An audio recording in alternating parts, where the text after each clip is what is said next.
If you're looking to make a change to get improved performance, improve your sleep, and help you with your weight loss journey, try Optimum Day and Night. Make a change as soon as you can. And these have been a real game changer in my health journey. Optimum Day helps your metabolism burn throughout the day, and Optimum Night helps you get a really good sleep throughout the night. And here's some real life proof on screen right now. Both Robbie and Michael Owen teamed up with Oxford Natural for their wellness journey, and you can see the results for yourself. So if you want to start your health journey today, click the link in the description below. Get 70% off your first order with the code WATTV. We're going to start off talking. There could be some changes happening at the Tottenham Hotspur Stadium very, very soon, as the report says that Tottenham plan to cover the roof in solar panels. Tottenham Hotspur have contacted Haringey Council ahead of putting 3,800 solar panels on the roof of the Tottenham Hotspur Stadium, enough to generate 1.64 megawatts of renewable energy. The energy generated would go offset the power needed to run the stadium from lighting, matches, concerts, hospitality, and other buildings nearby. Not even paying for electricity anymore, eh? Incredible. Saving money everywhere we go. Levy must be fuming. He's like, why didn't I think of that? Bloody solar panels, of course. Spurs are going green. Absolutely love it. Sounds great. I don't know if it's going to affect our transfer budget or anything like that, but every little helps, I guess. It just means we make more on these kind of events as well. Yeah. That are happening at the stadium. Match day will make more. It just adds to the coffers, doesn't it? Exactly. Maybe it means we can push that a little bit more in the transfer market. Yeah, We're saving those little things, saving everything. Are we going to be the first team in the Premier League to make a £200 million transfer? Who knows? Maybe. When you're not even paying for your own electricity and you're using solar energy, everything's off the table at this point. Maybe we can push from Krupi to that 90. Get that extra 10 million in there, the 10 million we're saving in electricity. Yeah, suddenly we're going to be like, nah, Krupi, forget Krupi, let's go for Kvaratskhelia. Exactly. You know what I mean? Exactly. So that's, but it's great. It's great that Spurs are trying to look out for the environment as well. I don't think that's their reasoning, but obviously it helps. So it's a win-win, great as news, they say. Win-win. Great stuff from Tottenham. In terms of transfer news, Cristian Romero, there's been an update from Fabrizio Romano on Kuti saying there is a big chance Romero leaves Tottenham this summer. Surprise, surprise. He's a player with many clubs appreciating him after his World Cup performances, with interest from Spain and Italy. Alistair Gold. So I saw one of the aggregators quote Alistair Gold, but I actually haven't seen where Alistair Gold actually said this. Was it on his YouTube channel or was it an article or anything? But the aggregator has said that Romero has had a long-time interest from Atletico Madrid. Barcelona are also reportedly considering a move. The problem could be Tottenham's price tag for the player after starring at the World Cup with 3 years left in his contract. I mean, I was watching his YouTube video and he pretty much did say that. So, yeah. No surprises there. Yeah, Romano just dropped this very out of nowhere video yesterday. I was seeing on his Twitter, and he was on his X, and he's just out of nowhere. He's like, yeah, there's a lot of interest in Romero, who's doing well at the World Cup. I'm guessing maybe did Romero's agent give him a bit of a nudge, like, come on, let's try and garner some interest, let's try and get things moving. Obviously, he scored that goal in the game against Egypt, and was quite crucial in the game against Cape Verde late in the game to get Argentina into the quarterfinals, which they are now. He's now proving again to be a very vital figure in that back line.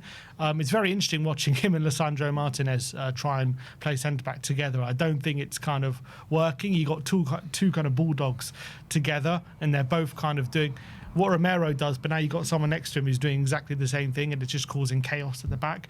But what is the weird thing with those two is what you lose with, the chaos they cause, you also gain with just that quality. Like Martinez, brilliant assist for Messi's first goal against Cape Verde. He got a goal in that game as well. Romero scored a goal. So as much as they could cost you, they also could be the reason you progressed as well, and that's exactly what they're showing. But in terms of Romero, yeah, we've spoken about this so many times, haven't we? When it comes to Cristian Romero, what do we see happening with his future? We've spoken about how can we really sell him for as little as 50 million when we're signing Van Heckel with 1 year left on his deal, and Vuskovic is going for a similar amount as well. So how can Romero's got 3 years left on his deal, who's one of the leading players international level for Argentina, who's currently still, at the time of speaking, our club captain, how can he only go for as little as 50 million in this current market, considering how crazy the market is going? But on the flip side, who is actually going to stump up the money that we are looking for him? I mean, it's all very, very difficult questions. I think this Romano video that he's made is with a view of trying to garner some interest, trying to get people talking, trying to, I don't know, just get things out there so that then maybe that causes some movement. Because right now, I think the worry is there isn't as much movement as he would like. And that's kind of, I'm guessing, is happening at the moment.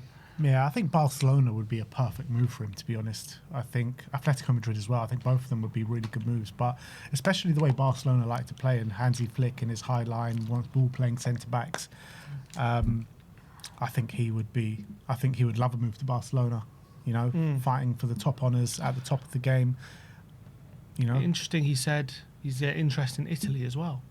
He said, yeah, he said there is interest in Italy, but he would prefer a move to Spain. I think if it was Italy, I'd imagine it's Inter Milan. Yeah, he would be perfect for Inter as well. The way they play the back three, I think he would settle in really well there. They're quite adventurous in their back three as well, so they'd like to have their centre backs move into midfield a lot and get involved in the play.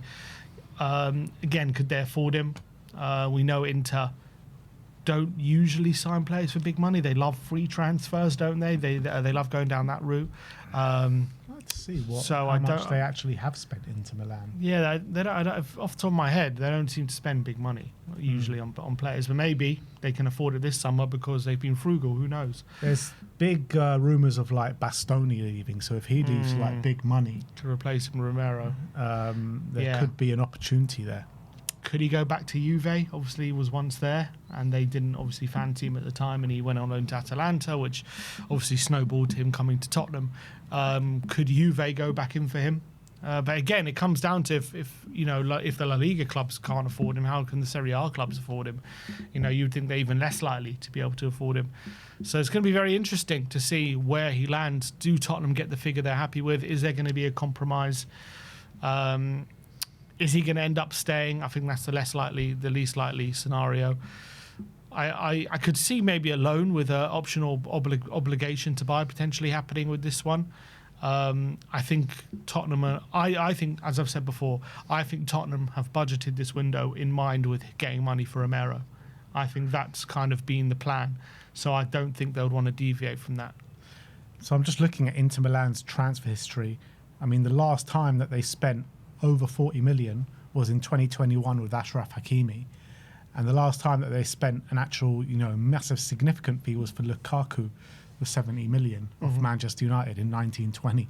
So ever since then, they haven't breached the 30 million mark. Yeah, and when they had the Chinese owners, wasn't it? And then I think they've changed ownership now, and they've gone through a different route. They do have very smart sporting directors who do seem to find gems in the free transfer market. They've just signed Akanji as well. Yeah, they get very good deals. So I don't see them spending big money on Romero. I'll be shocked unless, as you say, Bastoni leaves and they've got a big kitty to play with and maybe they come in for him. But I don't think we get the price we want for Romero from them. Yeah, the most likely would be La Liga.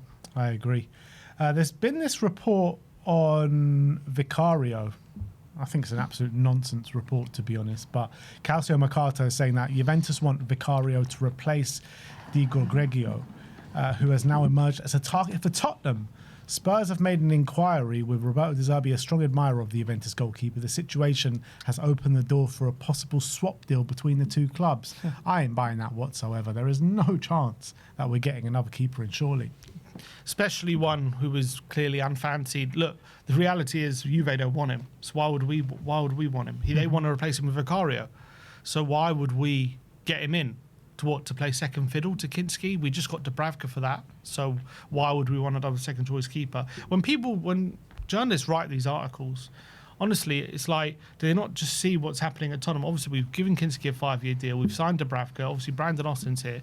So unless any of that changes, like, why would we be looking at a goalkeeper right now? It makes absolutely no sense. And if we are looking at a goalkeeper, why would we be looking at one who the selling club values lower than Vicario, who we're trying to shift? So if we are going to buy one, which I don't think is the case, we're going to probably go for Verbruggen or a Trafford. I don't see us going for Di Gregorio from Juventus. So, like, I don't know what these guys are thinking when they write this. Like, I don't know where they're getting their information. Are they just making it up? Are they just trying to Again, trying to get some movement in the market. Maybe De Gregorio's not getting any attention.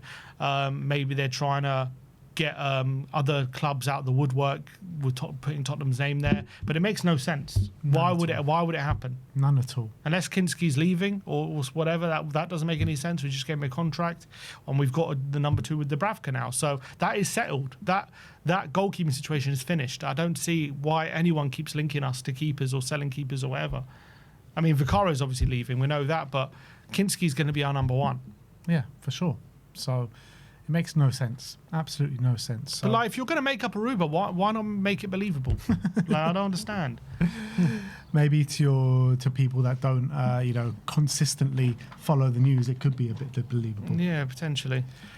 Let's talk about Mathys Tel. There's been some reports from Turkey regarding Tel, saying Galatasaray have contacted the manager of Mathys Tel. I'm guessing he's saying the agent, who plays for Tottenham.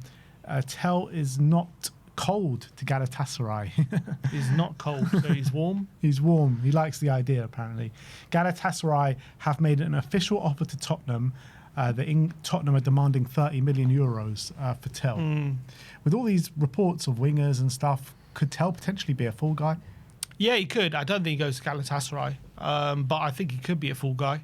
I think as talented as I think he is, and I would love to keep him around. Similar to Bergvall, is he going to get the game time depending on who we sign? Is he? Last season, I think obviously one of his biggest reservations was how little he was trusted by Thomas Frank when Frank was there. Obviously, he was more trusted by De Zerbi, more out of necessity than anything else. And I thought he did a pretty decent job in the back end of last season. I thought he had some really good performances, and I think there's a really good player in there. But if we're saying, okay, we're going to get Leao, we're going to get Savinho through the door, where does that leave Mathys Tel again, especially with no Europe next season? Is he going to be left out in the cold? It hasn't really been great for Mathys Tel ever since he's come to Tottenham with the game time and his development. I think there have been signs last season at the back end that he is improving and he's getting better, but it's not at a level where we can say he can be our starting winger. And so I do think if a good offer comes in, I'm sure Spurs will be open to it, but I think they'll probably want their money back, which was, 35 million. I don't know if they want to sell him at a loss. To be fair, I mean, looking at the situation, I guess, again, depends on... We have Odegaard, who's out injured. We have Kulusevski, who hopefully is going to be back, but we'll have to wait and see. So right now, even if we do sign Leao and Savinho, he could play second fiddle on the left-hand side right now. So there would potentially be game time for him currently. But if Kulusevski is back, then all of a sudden, if it's Savinho and Leao on the left, it's Kulusevski and Kudus on the right, then it's getting difficult. The thing is, right, if you've got Kudus and Savinho on the right, and then you've got Rafael Leao and Mathys Tel on the left, even if there's an injury, let's say, to Rafael Leao or he needs a rest for a game, Kudus will be the starting on the right. I still feel like he'll go for Savinho on the left over Mathys Tel. It just depends, obviously, on form and everything. But yeah, of course, I think that could definitely an option, and I think De Zerbi would really like that duo as well. Kudus and Savinho, two real rapid wingers. But I think in this day, you got to think of it as well. In this day and age, modern football with so much intensity, injuries galore. I think it's more of a squad game than ever. Like, even if Savinho's playing second fiddle, he'll probably come on the hour mark in lots of games. He'll probably get starts as well. I'm sure there'll be games where he prefers Tel on the left to Savinho. I don't think it's going to be nailed on. I personally think he will get game time next season if he stays. I don't think it'll be enough to fulfill his needs. But then, yeah, someone says in the chat, also depends what we think of Mikey Moore. That also plays into it, whether, what we think, what we want to do with Tel. So I think obviously we should be open to selling him, because when we're talking about this summer, how much money we're willing to spend and how aggressive we're being in the market. I think in other summers you would probably say, look, Tel's done all right, and maybe with more development he can get more game time next season. But when we're looking to spend big money on big wingers and looking to really accelerate the quality of the squad, yeah, I think you've got to be open to selling anyone who you feel like isn't quite doing it. Yeah, and Mathys Tel's probably top of the list, or near the top of the list, from that aspect. You know, it's not like he's been here a short time now. He's been here a year and a half, and he's been okay in moments, but he's never really blown down any trees. You know, he's looked very busy without making too much of an impact. I think that's fair to say. I mean, I like him. He's 21. I think for a 21-year-old, he's been decent. As I think last season, especially near the back end, even at different points during last season. I remember that time around December time, he was like scored against United, he scored against Leeds, he scored Bournemouth. Like, he was doing all right, and then for some reason he just got dropped by Frank, and he wasn't really trusted. And then he came back in with De Zerbi, and I thought he did okay in the back. Not amazing, but got that goal against Leeds. I thought there were some really good performances in there. He started to gain more confidence. So I do think there's a good player in there. I would rather not lose him.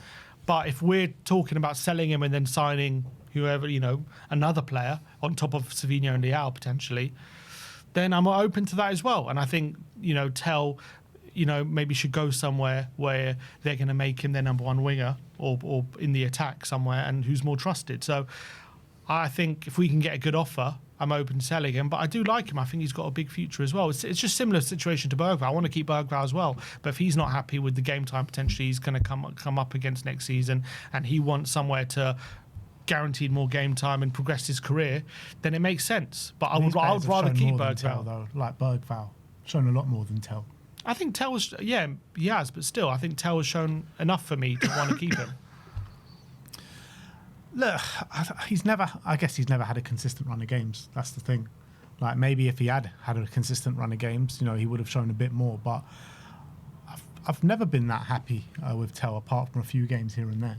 That's the issue. So I do believe in his talents, and I think in the future he'll be a good player. But right now he's just not there yet, nowhere near there yet. So I'll be more than open for a sell to Tel. I'll be even more open for a loan move to Tel. Because I think if he sticks around next season and it goes the way we think, where he's going to be third choice or second choice and he's not getting too much game time, not many games, it's not going to do anyone any favours. His value is just going to drop. He's not going to get enough game time, and it's not going to do development any favour or us any favours. But he could also surprise a few people, who knows? He could do, but where is that game time coming from? It's up to him. Obviously, he has to be good enough for it. I'm not sitting here suggesting he should be given the game time if he's not doing it. But my point is, maybe he comes in and he actually, starts scoring goals more regularly. Maybe he starts showing more, because I do think there's been signs of development. So I do think if he shows those signs, maybe he'll earn himself that game time. If he's doing it, he'll get the game time. Obviously, it's up to him. If he's not being as good as Savinho or Leao or whoever, then of course he'll be out of it, and that'll be his fault. It's a big arse, though, isn't it, to be better than these guys? Yeah, of course, but that's the standards that will be set if we sign these players. That's what I'm saying. The standards are set if we bring in these guys, and Mathys Tel doesn't reach those standards just yet.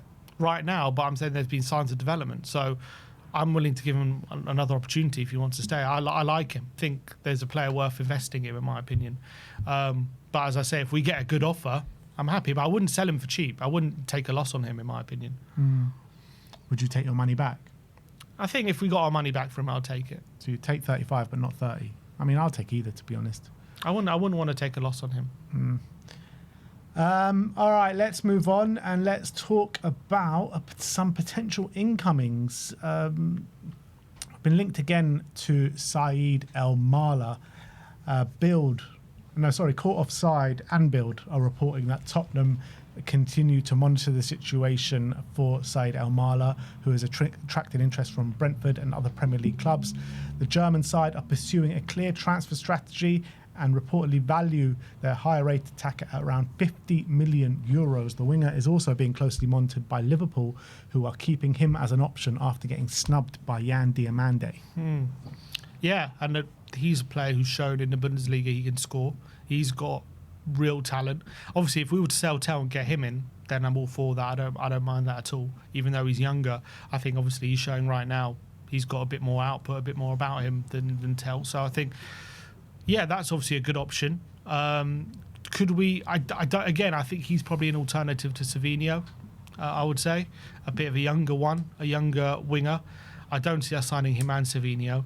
I guess it depends what you want. Right now, I think probably El Mala's in better form for Cologne than Savinho is. but Savino's obviously had that experience in the Premier League, and Said Amala hasn't. There was heavy rumours, as you say, about Brentford. That hasn't kind of come to pass. He wasn't playing for Germany in the World Cup, which considering you look at their wingers, they didn't really have any. Was he in the squad? I think he was in the squad, but he didn't play at all, did he? From what I saw, I don't know. I don't know for sure if he was in the squad, but you look at who they were playing out wide. They didn't really play with wingers, and they didn't really play natural players there. So, you would have thought there's a natural spot for him if Nagelsmann would have rated him as highly, but I don't know if he clearly didn't. But yeah, he seems like a really talented player, Said Amala. So I would be open to maybe selling Tel, bring him in potentially. I would as well, but again, it is a risk. It's like one season in the Bundesliga you're going on. So it looks like Spurs are going for like more established players right now. So I don't know if Spurs are going to push the button on like a 50 million for Said Amala. I feel like Spurs are just going for those more established players. I think you can go for established players while also going for younger players that you rate. I don't think it has to be only established players. I think obviously we've overdone it with those players that we're talking about, those young promising players. Of course, I understand that. So right now we're trying to course correct. But I don't think that means I would completely rule out any younger player now. I think obviously he has to come in alongside a more we want him to come, I should say, come in alongside a more established winger. But I wouldn't say, okay, he's not established in the Premier League, so that means he's off the table. I think that would be a silly way to run your transfers. It's interesting, isn't it? Because I've never seen too much of him. I've just heard a lot about him and seen the stats behind his season last year. I'm not sure if he can play both wings, but that's what draws me a lot to Savinho, because he can play equally good on the left, on the right, and I think we need someone like that. So yeah, I think Amala's more of like a 10-y kind of winger. So I don't think that's what we need right now. I think we need more of a Savinho that can play out and out on both wings. Yeah, I 100% agree, which is why I'm in favour of getting Savinho for sure. Another player that we're linked with is Francisco, or I think that's his first name, Trincão of Sporting Lisbon. Really interesting, yeah. He has smashed it last season. Team Talker reporting that Tottenham have joined the race to sign explosive Sporting attacker Francisco Trincão on the back of a really big season. I mean, he was in the Wolves squad a few years ago and didn't do that great in the Premier League. However, Vitinha was in the Wolves squad and didn't do that great. And then he's like one of the best midfielders in the Premier League now. He's 26 now. Yeah, Trincão. he's 26, he's not young. Vitinha is a bit different. And also, didn't get much game time at the World Cup. He wasn't really trusted in that position. I don't trust Martinez, mate. Fair enough. But Trincão, he's obviously a talented player, but I don't think he's good enough for the Premier League, personally, from what I've seen from him. He just seems a bit too slow. I think he's good enough for the Portuguese league, and he's clearly very good technically, and he's got a lot of talent. And when I see him in the Champions League, he does all right, to be fair. But I don't think he's good enough for the Premier League to be a player in our squad, in my opinion. I mean, he was on Barcelona's books for a little bit as well, wasn't he? Yeah. Before he moved to Wolves. But his numbers seem, his assist numbers, he's got like 25 assists in the last 2 seasons. Mad, monstrous numbers, isn't it? It's good for the Portuguese league, for sure. Yeah. I've got we've seen with Gyökeres, I know he hasn't been like a massive flop, but you've seen it's hard to translate those numbers from Portuguese league to the English league, goals-wise. Gyökeres was a monster. That has smashed it out in the Portuguese league in terms of numbers. Yeah, Bruno. And translated that into the Premier League. Got Bruno Fernandes. Yeah. It's tough. It is tough. I'm trying to think. In terms of numbers, if we're talking about attackers, yeah, I can't think off the top of my head who's really been able to replicate it. There's not many. Yeah, not many. Because like Darwin Núñez absolutely smashed it in the Portuguese league, came here, and it looked like he couldn't finish. So someone says Cristiano, but no, it's a bit different. He was 18 when he was there. Yeah. So it's very, very different. Look, Trincão's a talented player. I actually don't think I don't think he would be like a bad Premier League player. I just don't think he'd be good enough for Tottenham. I think he'd come in and be like a mid-table player. Like, I don't think he's one what we should be spending big money on. He's just a bit too slow. People saying Helder Postiga. Yeah. Brilliant. What a signing he was. We got a couple more, actually. No, last but not least is Will Lankshear.